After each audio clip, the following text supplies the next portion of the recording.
Assalamualaikum.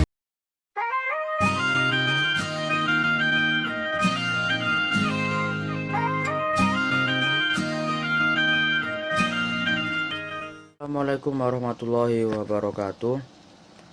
Saya dari kelompok 6 akan mempresentasikan konsep akidah dalam Islam. Sebelumnya, perkenalkan, nama saya Givar Adam Stefano.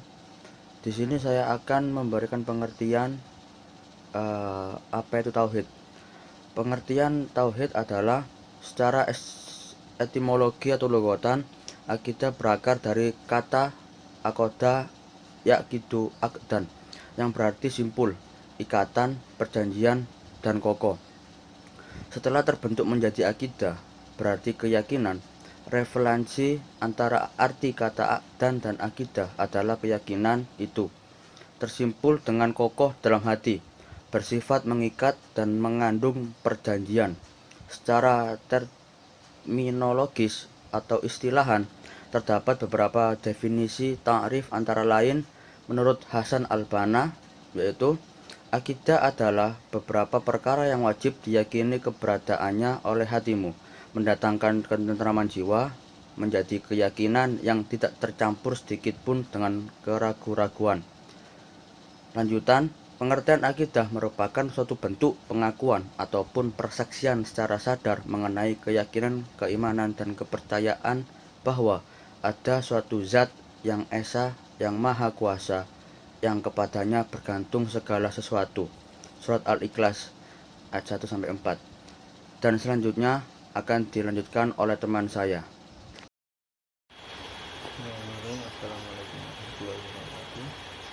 Nama saya Muhammad Afif Al-Hudi. Di sini saya akan menerangkan tentang ruang lingkup akidah. Menurut para ulama, ada beberapa hal yang termasuk dalam ruang lingkup akidah. Di antaranya ilahiyat, yaitu pembahasan hal yang berkenaan dengan masalah ketuhanan, khususnya membahas mengenai Allah. Yang kedua, nubuat, yaitu pembahasan hal yang berkenaan dengan para utusan Allah seperti Nabi dan Rasul Allah. Yang ketiga, Tuhaniyat, yaitu pembahasan hal yang berkenaan dengan makhluk gaib, misalnya malaikat, iblis, dan jin. Dan yang terakhir, Samoiyat, yaitu pembahasan hal yang berkenaan dengan alam gaib, misalnya seperti surga, neraka, alam barzah, alam kubur, dan lainnya.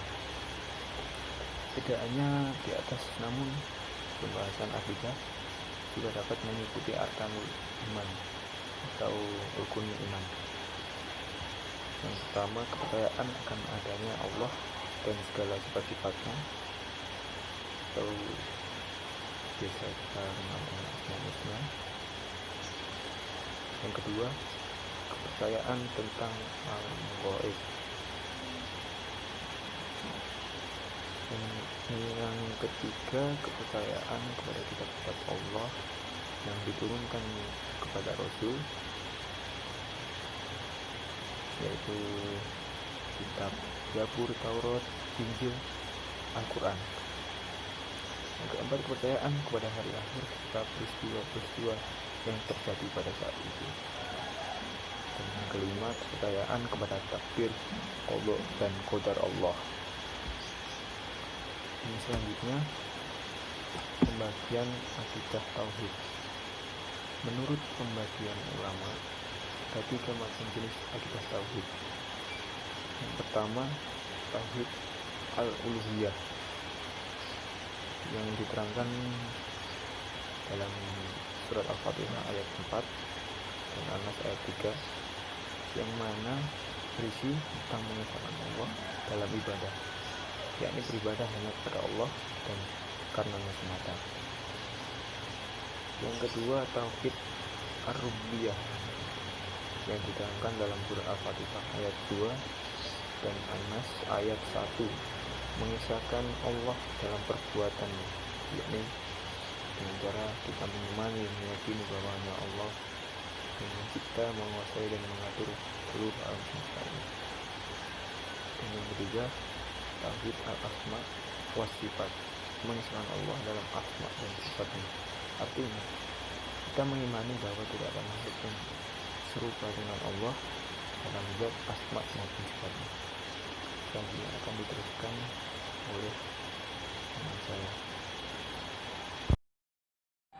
Assalamualaikum warahmatullahi wabarakatuh. Saya Hilda Nurlailia dan di sini saya akan menjelaskan tentang materi saya, yaitu sumber akidah dalam Islam. Adapun beberapa sumber akidah dalam Islam ialah pertama, itu Al-Qur'an. Al-Qur'an adalah firman Allah yang diwahyukan kepada Rasulullah melalui malaikat Jibril. Seperti yang kita ketahui, Al-Qur'an ialah pedoman bagi orang-orang yang beriman. Seperti firman Allah pada Quran Surat Al-An'am ayat 115 yang artinya, dan telah sempurna firman Tuhanmu Al-Quran dengan benar dan adil. Tidak ada yang dapat mengubah firman-Nya dan Dia Maha mendengar, Maha mengetahui. Quran Surat Al-An'am ayat 115. Lalu yang kedua itu adalah As-Sunnah. Seperti halnya Al-Quran, As-Sunnah itu satu jenis wahyu yang datang dari Allah, walaupun lafadznya bukan dari Allah, tapi maknanya datang dari Allah. Sebagaimana firman Allah dalam Quran Surat An-Najm 3-4 yang artinya, dan tidaklah yang diucapkannya itu Al-Quran menurut keinginannya. Lalu ayat keempat, tidak lain Al-Quran itu adalah wahyu yang diwahyukan kepadanya. Dan yang ketiga ialah ijma para ulama, yaitu sumber akidah yang berasal dari kesepakatan para mujahid umat Muhammad SAW setelah beliau wafat tentang urusan pada suatu masa. Mereka bukanlah orang yang sekedar tahu tentang ilmu, tetapi juga memahami dan mengamalkan ilmu. Berkaitan dengan ijma, Allah berfirman dalam Quran Surat An-Nisa ayat 115 yang artinya, dan barang siapa menentang Rasul Muhammad setelah jelas kebenaran baginya dan mengikuti jalan yang bukan jalan orang-orang mukmin, kami biarkan dia dalam kesesatan yang telah dilakukannya itu, dan akan kami masukkan dia ke dalam neraka jahanam, dan itu seburuk-buruk tempat kembali. Lalu yang keempat adalah akal sehat. Selain ketiga sumber di atas itu, akal sehat juga menjadi sumber akidah dalam Islam. Hal ini merupakan bukti bahwa Islam sangat memuliakan akal, serta memberikan haknya sesuai dengan kedudukannya, dengan cara memberikan batasan dan petunjuk kepada akal agar tidak terjebak ke dalam pemahaman-pemahaman yang tidak benar. Hal ini sesuai dengan sifat akal yang memiliki keterbatasan dalam memahami suatu ilmu atau peristiwa. Syekhul Islam Ibnu Taimiyah mengatakan, akal merupakan syarat untuk memahami ilmu dan kesempurnaan beramal. Dengan keduanya lah ilmu dan amal menjadi sempurna. Hanya saja ia tidak dapat berdiri sendiri. Di dalam jiwa ini ia berfungsi sebagai sumber kekuatan, sama seperti kekuatan penglihatan pada mata yang jika mendapatkannya cahaya. Iman dan Al-Quran seperti mendapat cahaya matahari dan api. Tetapi jika berdiri sendiri, ia tidak akan mampu melihat hakikat sesuatu, dan jika sama sekali dihilangkan, ia akan menjadi sesuatu yang berunsur kebinatangan. Lalu yang terakhir adalah kelima, fitrah kehidupan. Dalam sebuah hadis Rasulullah SAW bersabda, setiap anak yang lahir dalam keadaan fitrah, maka kedua orang tuanya lah yang membuat ia menjadi Yahudi, Nasrani, atau Majusi. Hadis riwayat Muslim. Dari hadis di atas dapat diketahui bahwa sebenarnya manusia memiliki kecenderungan untuk menghamba kepada Allah. Akan tetapi bukan berarti bahwa bayi yang lahir telah mengetahui rincian agama Islam. Setiap bayi yang lahir tidak mengetahui apa-apa, tetapi setiap memiliki fitrah yang sejalan dengan Islam sebelum dinodai oleh penyimpangan-penyimpangan Lalu bukti mengenai hal ini adalah fitrah manusia mengakui bahwa mustahil ada dua penciptaan yang memiliki sifat dan kemampuan yang sama.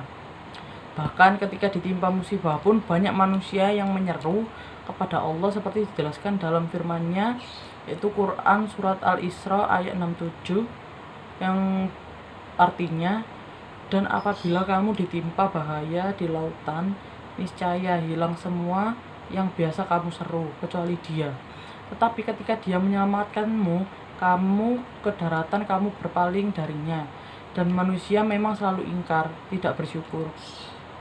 Lalu selanjutnya yaitu fungsi akidah. Fungsi akidah dalam Islam diantaranya yaitu pertama, sebagai pondasi untuk mendirikan bangunan Islam. Yang kedua, merupakan awal dari akhlak yang mulia. Jika seseorang memiliki akidah yang kuat, pasti akan melaksanakan ibadah dengan tertib, memiliki akhlak yang mulia dan bermuamalah dengan baik. Lalu yang ketiga, semua ibadah yang kita laksanakan, jika tanpa ada landasan akidah, maka ibadah kita tersebut tidak akan diterima oleh Allah Subhanahu wa Ta'ala. Peran akidah dalam Islam meliputi: yang pertama, akidah merupakan misi pertama yang dibawa para Rasul Allah. Allah berfirman, "Dan sesungguhnya kami telah mengutus Rasul pada tiap-tiap umat untuk menyerukan, sembahlah Allah saja dan jauhilah taghut itu." Al-Quran surat An-Nahl ayat 36. Yang kedua, manusia diciptakan dengan tujuan beribadah kepada Allah. Allah berfirman, "Dan tidaklah aku menciptakan jin dan manusia kecuali untuk menyembahku."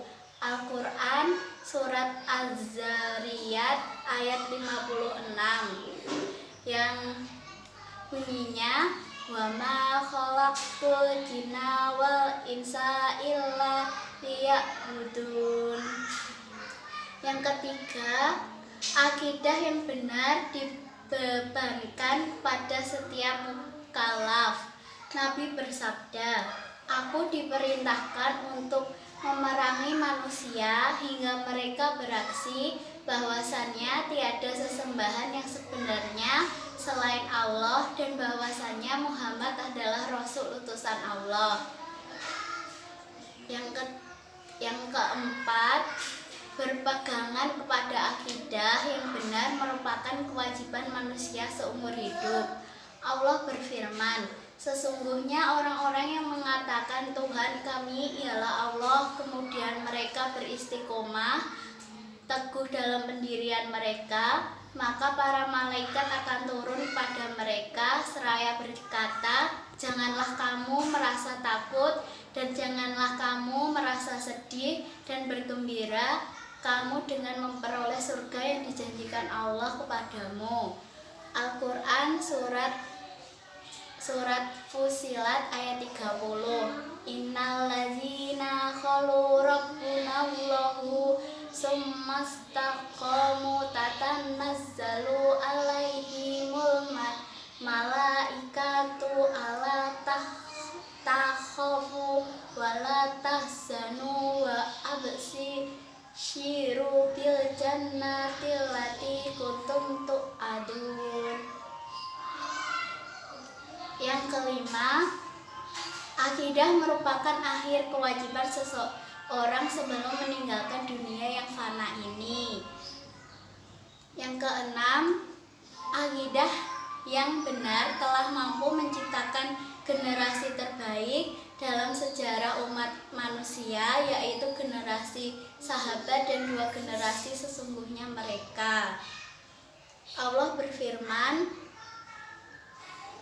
"Kamu adalah umat yang terbaik yang dilahirkan untuk manusia. Kamu menyuruh kepada yang ma'ruf dan mencegah dari yang munkar dan beriman kepada Allah." Al-Quran surat Ali Imran ayat 110. "Kuntum khaira ummatin ukhrijat linnasi ta'muruna bil ma'rufi wa tanhauna 'anil munkari wa tu'minuna billah walau amana ahlul kitabi lakana khairal lakum minhumul mu'minuna wa aqsaruhum fasikun.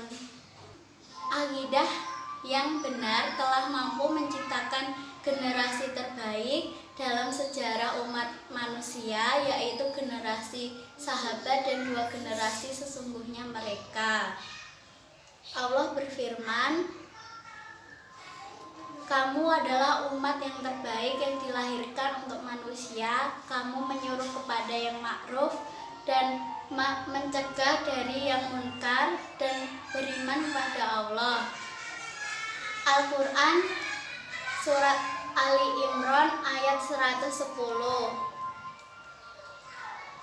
Kuntum khaira ummatin ukhrijat linnasi ta'muruna bil ma'rufi wa tanhauna 'anil munkari wa tu'minuna billah walau amana ahlul kitabi lakana khairal lakum minhumul mu'minuna wa aqsaruhum fasikun. Prinsip-prinsip akidah. 1. Akidah Islam sebagai sesuatu yang diwahyukan Allah. Akidah Islam bersumber dari wahyu Allah yang diturunkan melalui malaikat Jibril kepada Rasulullah untuk diajarkan kepada umatnya dan terpelihara kemurniannya sampai hari akhir zaman. Akidah Islam bukanlah hasil rekayasa, perasaan atau pemikiran Nabi Muhammad sendiri, akan tetapi merupakan ajaran langsung dari Allah sebagaimana yang disebutkan di dalam Al-Quran surat Al-Najm ayat 3 dan 4. Wa ma yantiqu anil hawa in huwa illa wahyu yuha. Yang kedua, akidah Islam pada dasarnya tidak berbeda dengan akidah yang diajarkan oleh para nabi terdahulu. Nabi dan Rasul bertugas menyampaikan ajaran-ajaran Allah. Oleh karena sumber ajaran yang dibawakan oleh para nabi dan rasul itu adalah satu, yaitu berasal dari Allah, maka isi ajaran yang diajarkan sejak Nabi Adam hingga Nabi Muhammad adalah sama, yaitu Islam. Sehingga antara mereka tidak ada perbedaan dalam mengajarkan akidah pada umatnya. Yang ketiga, akidah Islam meluruskan akidah-akidah yang diselewengkan. Maksudnya, akidah Islam yang dibawa dan diajarkan Nabi Muhammad bukan akidah yang baru atau merombak akidah yang diajarkan para nabi dan rasul terdahulu, melainkan hanya meluruskan akidah yang dibawa mereka setelah diselewengkan oleh umatnya terdahulu. Akidah yang diselewengkan misalnya adalah penyelewengan yang dilakukan oleh orang-orang Yahudi terhadap Nabi Sulaiman putra Daud, melainkan menuduh Nabi Sulaiman menghimpun kitab yang mengandung sihir dan disimpannya di bawah tahtanya. Kemudian dikeluarkan dan disiarkan dalam usaha mengacaukan ajaran Islam atau akidah Islam. Orang-orang Yahudi berusaha menyebarkan sihir yang mereka anggap berasal dari Bani Sulaiman. Padahal sebenarnya Nabi Sulaiman tidak mengajarkan atau mempraktikkan sihir. Beliau jelas mengetahui dan memahami bahwa perbuatan sihir adalah termasuk pengingkaran terhadap Allah Azza wa Jalla. Sebab sihir sebenarnya adalah tipuan dan muslihat yang hanya dilakukan oleh setan. Assalamualaikum, nama saya Muhammad Idril Akatun Suryo, dan kali ini saya akan membahas tujuan akidah. Tujuan akidah sendiri untuk mengikhlaskan niat dan beribadah hanya kepada Allah, dan Allah satu-satunya Tuhan yang patut kita sembah. Yang kedua, membebaskan akal dan pikiran dari kekacauan yang timbul dari kosongnya hati dari akidah. Yang ketiga, ketenangan jiwa dan pikiran, tidak cemas dalam jiwa dan tidak goncang dalam pikiran. Yang keempat, meluruskan tujuan dan perbuatan dari penyelewengan dalam beribadah kepada Allah dan bermuamalah dengan orang lain. Dan yang kelima, tujuan yang kelima adalah meraih kebahagiaan dunia dan akhirat dengan memperbaiki individu-individu kita maupun kelompok serta meraih pahala dan kemuliaan. Seperti firman-Nya An-Nahl ayat 97, A'udzu billahi minasyaitonir rajim. Bismillahirrahmanirrahim. Man amila shalihan min dzakari aw untha wa huwa mu'minun falanuhyiyannahu hayatan thayyibah wa lanajziyannahum ajrahum bi ahsani ma kanu ya'malun. Artinya, barang siapa seorang mukmin, baik itu laki-laki maupun yang perempuan, melakukan kebaikan dalam keadaan beriman, maka Allah akan membalasnya dengan kehidupan yang baik, dan di surga dia akan mendapatkan pahala yang lebih baik dari apa yang ia kerjakan selama ia hidup. Kesimpulannya adalah setiap manusia memiliki fitrah mengakui kebenaran atau bertuhan. Indera untuk mencari kebenaran, akal untuk menguji kebenaran, dan memerlukan wahyu untuk menjadi pedoman menentukan mana yang benar dan mana yang tidak benar. Dengan indera dan akal dia bisa buktikan adanya Tuhan, tapi hanya wahyulah yang menunjukkan kepada siapa Tuhan yang sebenarnya. Akidah harus mendatangkan ketentraman jiwa. Artinya, lahirlah seorang bisa saja pura-pura. Dia itu meyakini sesuatu, tapi dia cuma pura-pura. Akan tetapi, hal itu tidak akan mendatangkan ketenangan jiwa, karena dia harus melaksanakan sesuatu yang berlawanan dengan keyakinan itu sendiri. Baiklah, itu saja presentasi dari kelompok kami. Billahi hidayah wa taufik. Assalamualaikum warahmatullahi wabarakatuh.